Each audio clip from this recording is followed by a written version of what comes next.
ये है समय नेटवर्क और आप देख रहे हैं समय मुंबई।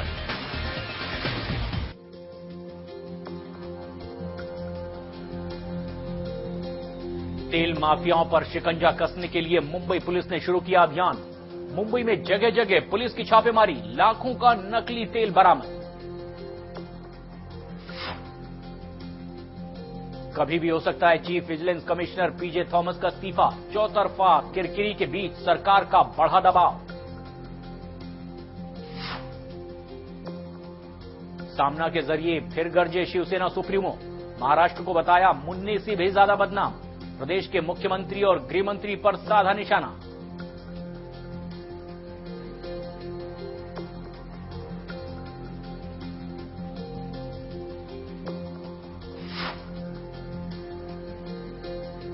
और उद्धव ठाकरे ने कहा कि महाराष्ट्र की कानून व्यवस्था हो गई है बिहार जैसी, जल्द ही राज्य बन गया बिहार की तरह।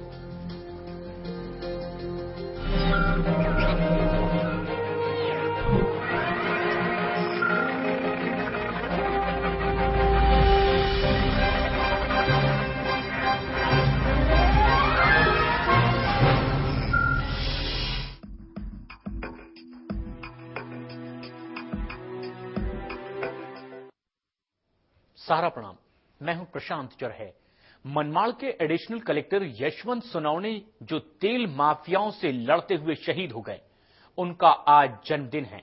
28 जनवरी 1965 को जन्मे शहीद सोनवणे आज हमारे बीच होते तो आज अपना 46वां जन्मदिन मना रहे होते, लेकिन तेल माफियाओं ने उन्हें मनमाड़ में दिन दहाड़े जिंदा जला दिया।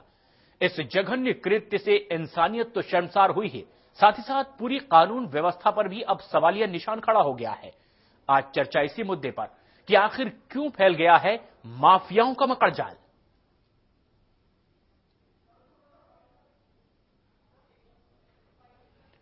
और एक ऐसा मसला जिस पर लगातार माथापच्ची की जा रही है कि क्या बगैर किसी बड़े राजनेताओं या फिर बड़े अधिकारियों के आशीर्वाद के माफिया इतनी दिलेरी दिखा सकते हैं कि दिन दहाड़े किसी को जिंदा जला दें, और वो भी एक ईमानदार ऑफिसर को। हम आपको बता दें कि यही आवाज लगातार उठती नजर आ रही है कि आखिर ऐसे अधिकारी और कर्मचारी कैसे ईमानदारी से काम कर पाएंगे जबकि उन्हें सुरक्षा मुहैया नहीं, दिन दहाड़े इन्हें जला दिया जाता है। आखिर कौन है इनका खैरख्वाह, क्योंकि सरकार हाथ पर हाथ धरे बैठी है और ऐसी घटनाएं बदस्तूर जारी है। आखिरकार विरोध हुआ, कई कर्मचारियों ने हड़ताल की, जनता सड़क पर उतरी और तब जाकर सरकार जागी और कई जगह शुरू हुई छापेमारी। कुछ तस्वीरें आप देख पा रहे हैं धुले, मुंबई और अहमदनगर की, जहां कुंभकर्णी नींद से जागी सरकार आनन फानन में हरकत करती नजर आई और कई एक गोदामों पर की छापेमारी, जहां पर हजारों लीटर नकली ऑयल बरामद किया गया। धुले में भी कुछ ऐसा ही हुआ। बीती रात मुंबई के कुर्ला इलाके में भी हजारों लीटर नकली तेल बरामद किया गया। अहमदनगर से भी हजारों लीटर एक ऐसा ही कारोबारी पकड़ा गया। एक ढाबे में हजारों लीटर केरोसिन यहां से बरामद किया गया, जो पेट्रोल और डीजल में मिलाने के लिए इस्तेमाल किया जा रहा था। तस्वीरें यह बता रही है कि समाज में इस तरीके की धोखेधड़ी और मिलावटखोरी लगातार जारी है, लेकिन जब इसका विरोध होता है तभी सरकार जागती है।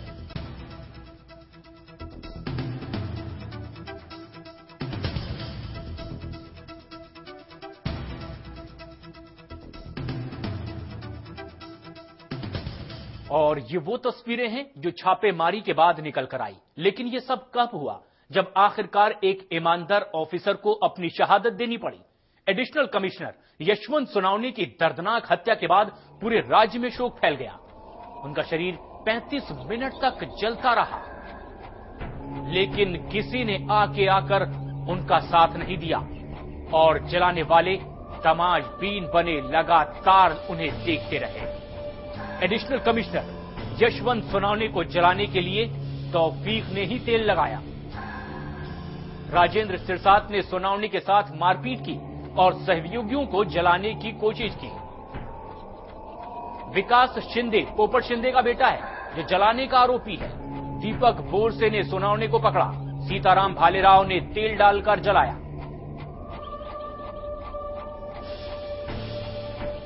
ये हमारे दर्शक वो तस्वीरें देख पा रहे हैं जिस हादसे में एक ईमानदार पुलिस ऑफिसर को अपनी शहादत देनी पड़ी, और ये उन अपराधियों की कारगुजारी की तस्वीरें हैं, किस तरह से एक ईमानदार ऑफिसर पर इन्होंने हमला किया, उसे पीटा और दिन दहाड़े जला दिया।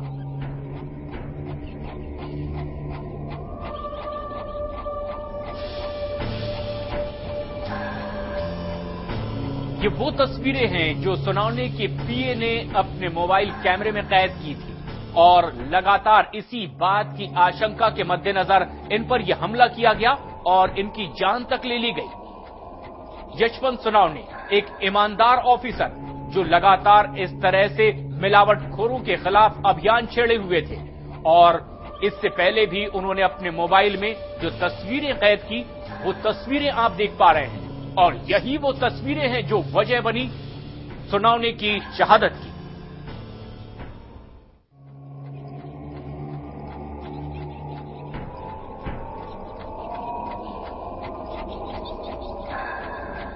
और ये वो तस्वीरें हैं जो मोबाइल में कैद हुई, और इसी के जाहिर ना हो जाने के डर से आखिरकार एक ईमानदार पुलिस ऑफिसर को जिंदा जला दिया गया।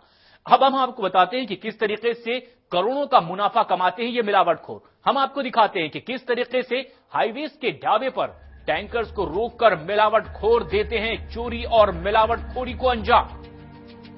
किस तरह से मिलाते हैं केरोसिन में ये लोग पेट्रोल और केरोसिन की मिलावट के साथ किस तरह से करोड़ों का ये मुनाफा कमाते हैं। और ये होता है दिन दहाड़े सड़कों पर। नीला केरोसिन जिसे केमिकल मिलाकर ट्रांसपेरेंट बना दिया जाता है, और फिर ये पहुंच जाता है सीधे पेट्रोल पंप तक, लेकिन तब तक ये मिलावटखोर कमा चुके होते हैं लाखों रुपए एक एक टैंकर से।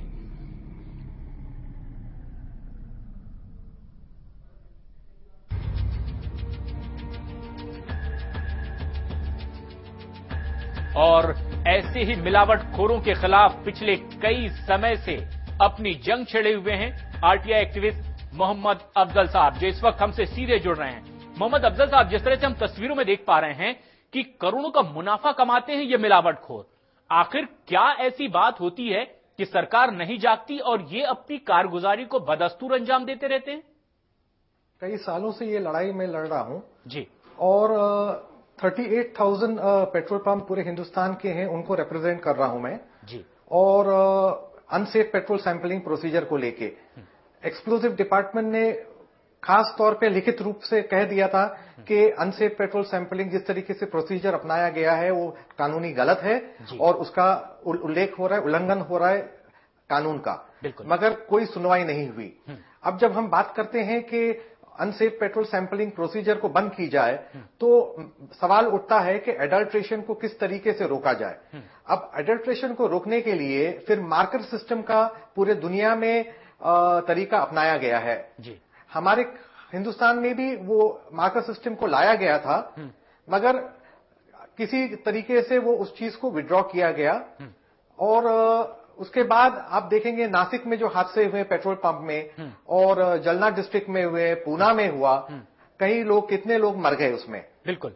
अब कानून में ये भी है, एक्सप्लोजिव डिपार्टमेंट के कानून में ये भी है कि जब ऑयल डिपो से जब टैंकर निकलता है तो बीच में कहीं पर भी उसको रुकने की इजाजत नहीं है जब तक वो एक डेस्टिनेशन पे अपने पहुंच नहीं जाए। बिल्कुल। मगर इस चीज को मॉनिटर करने के लिए कोई सुविधा नहीं है। कानून के रखवाले जो हैं वो आंख बंद किए हुए हैं और जिसके वजह से ये हादसे हो रहे हैं और ये लोग मर रहे हैं। बिल्कुल। और ये बात तो मोहम्मद अफजल साहब लगातार सामने आ रही है। लोग ऐसी तस्वीरें आम देखने लगे हैं कि रास्ते पर ही इन टैंकर्स को रोक लिया जाता है। मिलावटखोरी यहां पर लगातार जारी है, लाखों का करोड़ों का ये मुनाफा कमाते हैं। लेकिन सबसे अहम ये बात है कि किस तरीके से ये लगातार आवाज उठाने के बावजूद जारी है। आपको भी लगता है कि जब तक कि किसी बड़े अधिकारी का और बड़े राजनेताओं का आशीर्वाद इन्हें ना हासिल हो, ये इतनी बड़ी दिलेरी नहीं दिखा सकते? जी देखिए, मैंने इस चीज को लेके ये अनसेफ पेट्रोल सैंपलिंग है, मार्कर सिस्टम को लेके ऑयल जो कंपनीज हैं उनको भी मैंने काफी टाइम से मैं उनको लिखता आ रहा हूं। हमारे पेट्रोलियम मिनिस्टर है उनको भी कई सालों से लिखता आ रहा हूं, मगर उनके तरफ से कोई भी किस्म का कोई रिप्लाई या कोई पहल नहीं हुई है जिसके वजह से इस किस्म के जो गड़बड़ है वो अपना कर्ब किया जाए। तो ये अपने आप में ये बहुत बड़ा मतलब यानी खामी है। और मैं समझता हूं कि जो आज जीपीआरएस सिस्टम की जो बात हो रही है कि एक मॉनिटरिंग सैटेलाइट के थ्रू ये टैंकर्स के ऊपर विजिलेंस की जाए, मेरे ख्याल से सरकार को इसके ऊपर काफी गंभीर तरीके से सोचने की जरूरत है। बिल्कुल सरकार को सोचने की जरूरत है, क्योंकि बहुत से ऐसे पहलू हैं जिन पर अब गौर करना होगा सरकार को, वरना अब सड़कों पर उतर आई है आवाम भी। और एक समाजसेवी आरपी श्रीवास्तव जी भी इस वक्त हमसे सीधे जुड़ रहे हैं। आरपी श्रीवास्तव जी, जिस तरह से हम देख रहे हैं कि मिलावटखोरी लगातार जारी है, अब नौबत यहां तक आ गई है कि ईमानदार ऑफिसर को अब अपनी जान भी गंवानी पड़ती है, दिन दहाड़े उन्हें जला दिया जाता है। किस तरीके से आप शामिल रहे इस पूरे प्रकरण में और क्या कुछ आपकी जानकारी में है? देखिए, बहुत ही दुर्भाग्यपूर्ण और बहुत ही शर्मनाक घटना है ये पूरे तेल क्षेत्र के लिए। मैं आपको ये बताना चाहता हूं कि ये तेल में मिलावट का धंधा 20,000 करोड़ रुपए से ऊपर का है। इसके अंदर मंत्रालय, पुलिस, तेल कंपनियों के अफसर, रसद विभाग के अधिकारी, बाट एवं माप विभाग के अधिकारी, ये सब के सब इसके अंदर सम्मिलित हैं। और ये एक पूरी की पूरी चेन है जो बड़े ही ऑर्गेनाइज्ड और संगठित तरीके से काम करती है। इसको रोकने के लिए सरकार की तरफ से कुछ एक पहल की गई, एक मार्कर मिलाने की कोशिश की गई कि उस मार्कर को हम केरोसिन में मिलाएंगे और अगर उस केरोसिन को पेट्रोल और डीजल में मिलाया गया तो हम पेट्रोल और डीजल को चेक करेंगे। इस मार्कर की खरीद तंग के अंदर मंत्रालय ने घोटाला किया और ये 225 करोड़ रुपए का घोटाला हुआ, जिसकी मैंने रिपोर्ट सीबीआई को कंप्लेंट की इसकी 2008 में, और इसका दिसंबर 2008 में उस मार्कर को चुपचाप बंद कर दिया गया और इस तरह देश का 225 करोड़ रुपया भी पानी में चला गया। अभी कल मंत्री जी को मैंने सुना था कहते हुए कि वो 6 महीने के अंदर कोई दूसरा मार्कर लाने के लिए जा रहे हैं, परंतु मेरा कहना यह है कि सरकार की नीति और नियत दोनों के बीच में बहुत बड़ा फर्क है। वो सरकार वास्तव में चाहती है या नहीं चाहती ये भी अपने को समझ में नहीं आता, क्योंकि जिस तरह ये मिलावट का धंधा फल फूल रहा है इसमें किसी प्रकार की कमी दिखाई देती नहीं दिख रही है कहीं पर भी।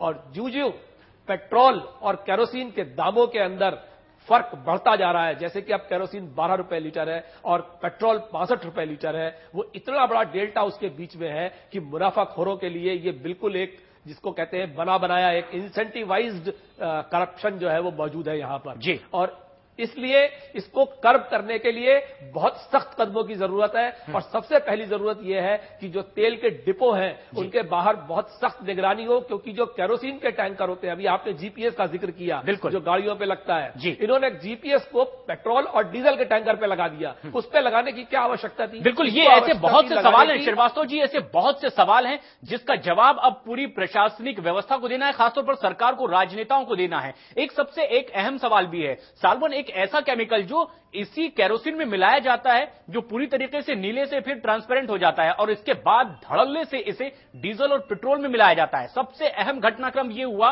कि मैं 2 दिन पहले अचानक एक जीआर पास करके इसे जीवनावश्यक वस्तुओं की फेहरिस्त से हटा दिया जाता है और ये एक ऐसा मोड़ है जहां पर बगैर किसी के प्रस्ताव के, बगैर किसी की मांग के ये ऐसा कदम उठाया जाता है। आपको लगता है कि एक बड़ी साजिश के तहत ऐसा कुछ हुआ है?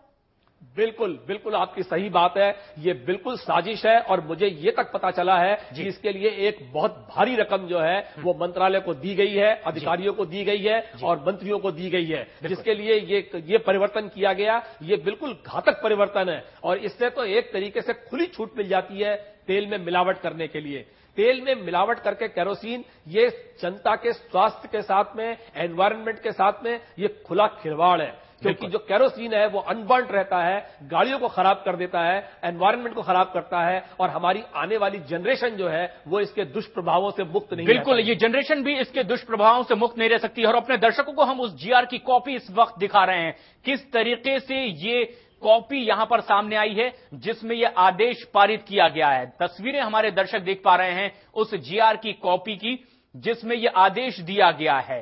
एक ऐसा केमिकल जो इस बात पर लगाम लगा सकता था, वो अब जीवन आवश्यक वस्तुओं की फेहरिस्त से ही अचानक हटा दिया गया। और यह बेहद बदलते तेजी से घटनाक्रम में यह शामिल हुआ और आखिरकार इसी बात को रोकने के लिए एक ईमानदार ऑफिसर लगातार अपने कर्तव्य का निर्वहन करते हुए शहीद हुआ है। जीआर की ये वो कॉपी है जो हमारे दर्शक देख पा रहे हैं, जिसके तहत उस केमिकल को हटाया गया है जीवनावश्यक वस्तुओं की लिस्ट में से, जो केरोसिन में मिला दिया जाता है और उसके बाद नीला केरोसिन ट्रांसपेरेंट हो जाता है और फिर ये जमाखोर ये तमाम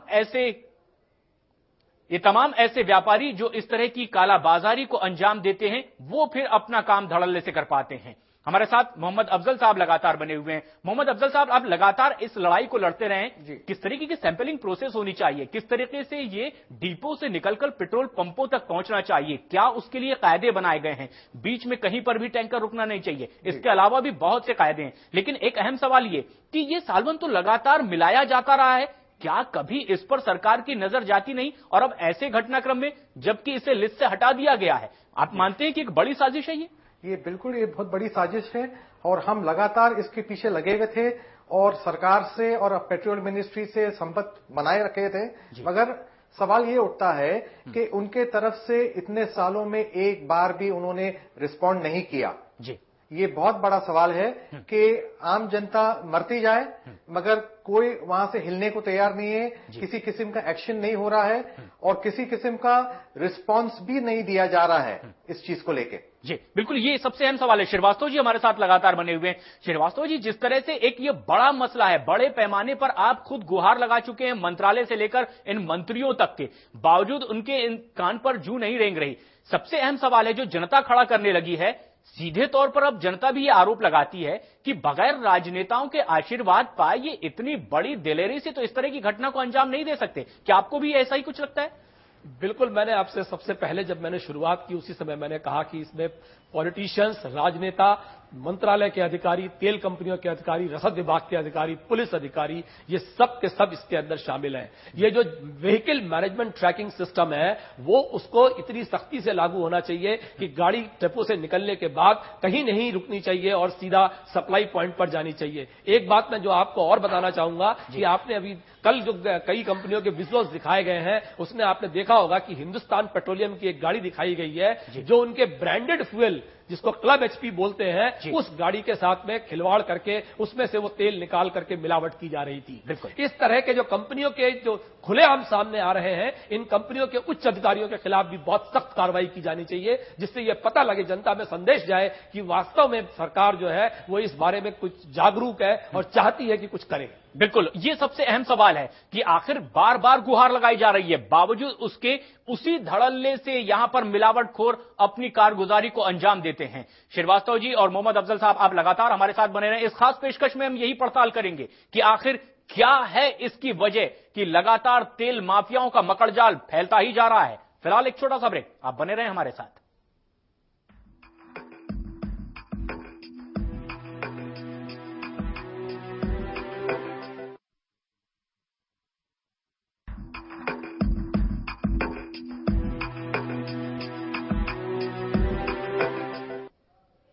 वेलकम बैक। तेल माफिया का मकड़जाल किस तरह से अब और जगह घेरता जा रहा है, एक के बाद एक लोग इसके शिकार हो रहे हैं और हमारी कानून व्यवस्था और सरकार सोई हुई नजर आती है। अब लगातार विपक्ष सरकार पर निशाना साध रहा है कि आखिर ये कैसी व्यवस्था है, क्या कुछ हो रहा है यहां पर। सरकार सोई हुई है और सब बिहार की तरह तब्दील होता नजर आ रहा है। शिवसेना के कार्यकारी अध्यक्ष उद्धव ठाकरे ने सीधे महाराष्ट्र सरकार पर निशाना साधा है और उन्होंने कहा है कि महाराष्ट्र की व्यवस्था अब बिहार की व्यवस्था में तब्दील होती नजर आ रही है। अभी शायद ऐसी स्थिति आ जाएगी कि बिहार में उदाहरण दिया जाएगा कि ऐसी स्थिति रहेगी कि एक दिन बिहार का महाराष्ट्र हो जाएगा। ऐसी स्थिति महाराष्ट्र की होने जा रही है और इसके लिए पूरी तरीके से जिम्मेदार कांग्रेस और राष्ट्रवादी की सरकार है। हालांकि आंकड़े अब ये बता रहे हैं कि बिहार भी तरक्की करने लगा है, विकास दर में वो भी दौड़ में शामिल है, लेकिन अब क्या हो रहा है महाराष्ट्र का? देश की आर्थिक राजधानी इसी प्रदेश में है और यहां पर यह सब हो रहा है गोरख धंधे की तरह। मिलावटखोरों का मायाजाल लगातार फैलता जा रहा है। और इससे पहले जबकि उद्धव ठाकरे अपना बयान देते, शिवसेना के मुखपत्र सामना में भी महाराष्ट्र सरकार को खूब जमकर खरी खोटी सुनाई गई है। शिवसेना सुप्रीमो बाल ठाकरे ने सीधे तौर पर करारा व्यंग किया है और यह कहा है कि अब महाराष्ट्र प्रदेश मुन्नी से भी ज्यादा बदनाम हो चुका है और यह सब हो रहा है महाराष्ट्र के मुख्यमंत्री और गृह मंत्री की बदौलत। सामना में सब साफ तौर पर लिखा गया है कि लगातार ऐसी स्थिति आ जाएगी कि बिहार में उदाहरण दिया जाएगा कि ऐसी स्थिति रहेगी कि एक दिन बिहार का महाराष्ट्र हो जाएगा। ऐसी स्थिति महाराष्ट्र की होने जा रही है और इसके लिए पूरी तरीके से जिम्मेदार कांग्रेस और राष्ट्रवादी की सरकार है। ये सीधे तौर पर आरोप है महाराष्ट्र के मुख्यमंत्री पर कि क्या व्यवस्था हो चुकी है यहां पर। देश की आर्थिक राजधानी इसी प्रदेश में है, लेकिन हाल बिहार से भी बुरा है। हम आपको बताते हैं ये आखिर ऐसी चीजें हो क्यों रही है, क्योंकि अब जनता बौखला गई है, क्योंकि एक ईमानदार ऑफिसर को दिन दहाड़े जला दिया गया है। नासिक के एडिशनल कलेक्टर यशवंत सोनवणे के हत्यारे आखिर हैं कौन कौन, हम आपको दिखा रहे हैं। पोपट शिंदे, कुणाल शिंदे, कुछ और आरोपी हैं। कुल 11 लोगों की फहरिस्त, जिनमें अजय सोनवणे का भी नाम है। कुछ और लोग जो इस जघन्य अपराध में शामिल थे, दीपक बोरसे उनमें से एक हैं। हकमी रबानी खान सोनवणे के हत्यारों में से एक, इमरान खान और कुछ और लोग जिनके खिलाफ मामले दर्ज हैं। मच्छिंद्र सुरवाडकर भी एक हैं। राजेंद्र चिरसाट जो मुख्य रूप से आरोपी हैं। सीताराम वेलेराव 11 लोगों में से एक। तहसीफ शेख और जिन लोगों पे मामले चल रहे हैं उनमें से एक विकास शिंदे भी है। विकास शिंदे पोपट शिंदे का बेटा बताया जा रहा है और इन पर मामले अब चल रहे हैं। हमारे साथ कुछ समाजसेवी लगातार बने हुए हैं कि आखिर क्यों सरकार नहीं जागती। मोहम्मद अफजल साहब हैं और श्रीवास्तव जी भी हैं। मोहम्मद अफजल साहब, मैं आपसे जानना चाहूंगा, आप पिछले कई समय से ये लड़ाई लड़ रहे हैं कि सैंपलिंग किस तरीके से की जाती है, क्या व्यवस्था यहां पर बढ़ती जानी चाहिए। क्या आपने कभी बदलाव देखा कि जब गुहार इन मंत्रियों से लगाई जाती है या इन्हें उन चीजों के बारे में सूचित किया जाता है तो ये कभी जागते भी हैं? मैं करीबन कई सालों से इसके पीछे पड़ा हूं जी, और लगातार इनको लिखित रूप से और पर्सनली भी, मतलब यानी ऑयल कंपनी के जो कोऑर्डिनेटर है उनसे भी पर्सनली जाके मैंने मिला हूं और बार बार उनके सामने इस चीज को लाने की कोशिश की गई जी कि जिस तरीके से अनसेफ पेट्रोल सैंपलिंग प्रोसीजर, जैसे टैंकर जब पेट्रोल पंप में आता है तो बाल्टियों में अपना 20-20 लीटर पेट्रोल डीजल निकाला जाता है और जिसके वजह से जो आम नागरिक है जो वहां पे आते हैं, चाहे वो अटेंडेंट हो, चाहे वो मोटरिस्ट हो, चाहे वो वहां के निजी कर्मचारी हो, उनकी जान बहुत खतरे में है। और जैसे अपना जलना डिस्ट्रिक्ट में हुआ है, नासिक में और गुजरात में जो पेट्रोल पंप पूरा उड़ गया, कई लोग मारे गए वहां पे, वो सब होने के बावजूद भी और वो चीज उनके मिनिस्ट्री के सामने लाने के बावजूद भी उनकी आंखें नहीं खुलती है। बिल्कुल हम ये देख रहे हैं अफजल साहब की ये आंखें सरकार की नहीं खुल रही। बदस्तूर मकड़जाल फैलता ही जा रहा है इन मिलावटखोरों का। आप भी श्रीवास्तव साहब हमारे साथ लगातार जुड़े हैं। श्रीवास्तव जी, आप भी लगातार जगाने की कोशिश करते रहे इस कुंभकर्णी नींद में सोई हुई व्यवस्था को, आपने भी कई गुहार लगाई है। इससे पहले जब हम ये देख रहे थे कि ये जो मिट्टी का तेल होता है, ये जो केरोसिन होता है, जो पेट्रोल पंप या डीजल में मिला दिया जाता है पेट्रोल के साथ, ये राशन की दुकानों से निकाला जाता है जो आम जनता को मिलना चाहिए। ये सीधे तौर पर आपको नहीं लगता कि जिस तरह से खाद्य आपूर्ति मंत्रालय होता है उसकी जिम्मेदारी हो रही है और एक बड़े पैमाने पर वो कहीं ना कहीं इसमें शामिल है?